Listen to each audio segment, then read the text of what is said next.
Bugün Beynəlxalq Gömrük Günüdür. Tarixin qeyd olunması ilə əlaqədar səhərdən tədbir keçirilib. Gömrük Nəzarəti İqtisadi Təhlükəsizlik Qurumunun fəaliyyət və planlaşdırılan layihələr çıxış edənlərin toxunduğu mövzuların bir hissəsi bunlar olub.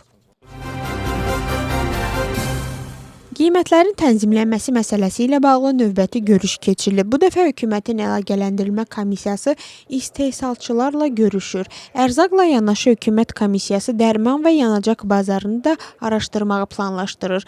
Baş nazirin ölkədə qiymətlərin endirilməsi üçün konkret addımlar atılması təşəbbüsü Gürcü arzusunda müsbət qiymətləndirilir və deyilir ki, ölkənin artan iqtisadi göstəriciləri vətəndaşlara da əks olunmalıdır. Müxalifət isə bildirir ki, bu proses gecikib və nəticəsiz, eləcə də səmərəsiz olacaq.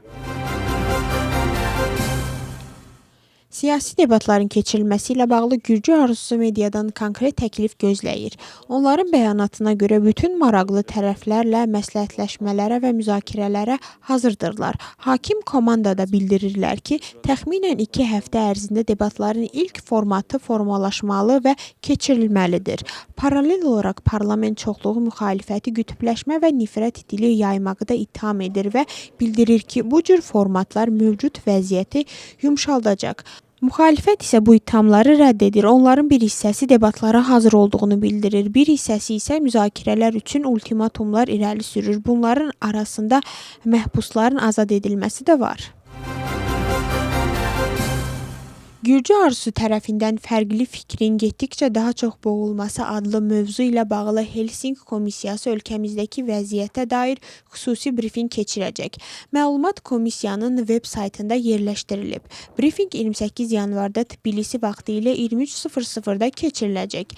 Həmin gün planlaşdırılan iclasda çıxış edənlərdən biri Laura Thornton olacaq. Hakim komandada Helsinki Komissiyasından müsbət heç nə gözləmirlər. Milli hərəkata isə bildirirlər ki, hakim komandanın ünvanına çox sərt bəyanatların səslənməsi təəccüblü olmayacaq. Avropalıların əksəriyyəti gələcəyə pessimistik baxır. Politico FGS Globalın araşdırmasına istinadən yazır. Sorğuya görə Avropalılar dünyadakı vəziyyətdən, öz ölkələrindən və ABŞ prezidentinin yaratdığı risklərdən narazıdırlar. Respondentlərin 63% ən yaxşı illərin geridə qaldığını, 77% isə həyatın növbəti nəsli üçün daha çətin olacağını düşünür. Xüsusilə Qərbi və Mərkəzi Avropada pessimizm güclüdür. Avropalıların 76% demokratiyanın gerilədiyini deyir. Ən yüksək göstəricilər Rumıniya 91%, Yunanistan 88% və Bulqaristandadır 76%-lə. Sorğuya qatılanların əksəriyyəti ölkələrin yanlış yolda olduğunu düşünür. İstisna Polşa, Litva və Danimarkadır. Respondentlərin 71%-i milli maraqların daha sərt qorunmasını dəstəkləyir. 77%-si isə Donald Trump Nobel mükafatına layiq olduğunu bildirib. Sorğu 2025-ci ilin noyabrında Avropa İttifaqının 23 ölkəsində 11.000-dən çox insan arasında aparılıb. Mümkün xəta payı 4,4%-dir. ABŞ-da güclü qar fırtınası nəticəsində 11 nəfər ölüb, 1 milyondan çox abonent işıqsız qalıb. New York merinin sözlərinə görə şəhərdə 5 nəfər həlak olub. Pis hava şəraiti səbəbindən ABŞ-da 17.000-dən çox reys ləğv edilib. Hava limanlarının böyük hissəsi bağlanılıb. Müxalifət şəhərlərdə, o cümlədə New York, Chicago və Clevelanddə distant təhsilə keçilib. Ölkənin 18 ştatında fövqəladə vəziyyət elan olunub. Sinoptiklərin məlumatına görə ABŞ-da qar, çovğun yağış və şaxta bu həftə ərzində də davam edəcək. Gürcüstan Milli Turizm Administrasiyası ABŞ-da ən böyük turizm sərgilərindən birində iştirak edir. Administrasiya ilə birlikdə Gürcüstanın özəl sektoru da təmsil olunur. Sərgi çərçivəsində ziyarətçilər və xarici tur operatorlar Gürcüstan stendində ölkəmizin turizm istiqamətləri, məhsulları və kurortları ilə tanış ola bilərlər. Fransa Milli Assambleyası 15 yaşadək uşaqlar üçün sosial media və məktəblərdə mobil telefon istifadəsini qadağan edən qanun layihəsini sürətlə müzakirə edir. Layihəni Renesans partiyasının üzvü Laura Miller təqdim edib. Prezident Emmanuel Macron parlamenti qanunu yeni tədris ilinə qədər qəbul etməyə çağırıb. Paralel olaraq Böyük Britaniya oxşar məhdudiyyətləri müzakirə edir. Avstraliyada isə 16 yaşadək uşaqlar üçün sosial media istifadəsi artıq qadağan edilir.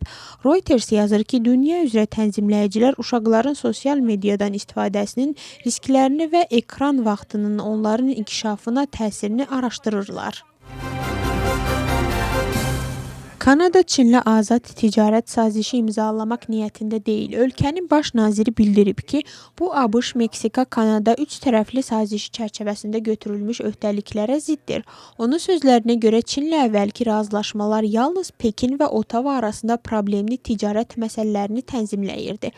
Xatırladaq ki, Donald Trump Kanada Çinlə ticarət sazişi bağlasa 100%lik tariflərə hədələmişdi. Bundan əvvəl Kanada və Çin tariflərin azaldılması barədə razılığa gəlmişdilər. Avropalı siyasətçilər qiymətləndirməlidirlər ki, azad və müstəqil dövlətləri təmsil edirlər. Avropada arxayınlaşmaq tezdir, çünki Rusiya hərbi maşını dayanmayıb. Bunu Ukrayna prezidenti Litvada yanvar üsyanının 163-cü il dönümünə həsr olunmuş tədbirdə bildirib. Zelenski Belarusdakı vəziyyətə toxunaraq qeyd edib ki, Şahid dronlarının Rus operatorları Ukraynaya qarşı Belarus ərazisindən fəaliyyət göstərirlər. Onun sözlərinə görə tarix dəfələrlə göstərib ki, demokratik hərəkatlar dəstəksiz qalanda gələcək münaqişələr qaçılmaz olur. Vilniusda keçirilən birgə mətbuat konfransında Zelenski bildirib ki, ABŞ-ın təhlükəsizlik zəmanətləri üzrə sənəd imzalamağa tam hazırdır və Ukrayna imza tarixini gözləyir.